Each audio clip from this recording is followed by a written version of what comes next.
murder or simply a horrible, tragic accident? It's the question that everyone has been asking since Justin Ross Harris left his 22-month-old son, Cooper, in a hot car for 7 hours, killing him.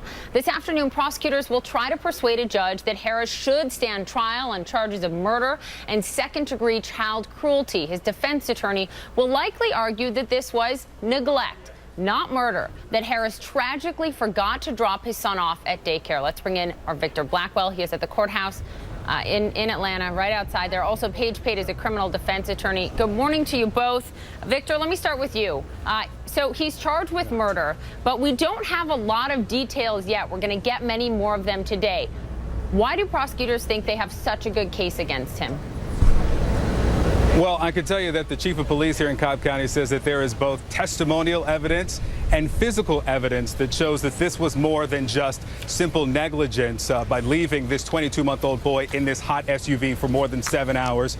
We are expecting today to hear typically 6 to 10 witnesses, most likely the lead investigator for Cobb County Police Department, the patrol officers we should expect to hear from who responded on June 18th when that crowd gathered around this little boy who was pulled out onto the asphalt. There is a possibility that after the defendant, Ross Harris, arrives here today, his attorney, Max Kilgore, could just waive the probable cause hearing and move straight to bond. We know that the prosecutor here will be Chuck Boring. He's going to prosecute this for the state. The bond hearing could go on with some witnesses called as character witnesses and determine if he will stay in or jail at Cobb County or if he'll be able to go home. 90 minutes from start to finish expected, Poppy. Appreciate that, Victor. To you, Paige. I mean, looking at this from a legal perspective, you know some of the folks at play here. I mean, you know, the people in the DA's office, defense attorney, people in that area. And I wonder what you think in terms of how many cards you think the prosecution is going to show. Are they going to show all their cards in this hearing? Are they going to keep some of it under wraps until a trial begins? Well, I don't think they're going to show all of their evidence at this hearing, and they don't have to.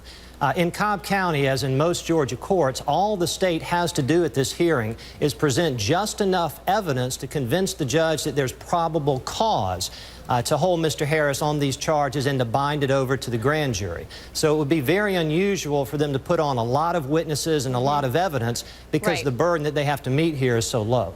Well, also, what I find a lot of things about this just so perplexing, but the fact that Harris and his wife both admitted that they did these internet searches on child deaths in cars and how hot it has to be, that is very strange, very odd, but it is still largely circumstantial. But does that matter in court?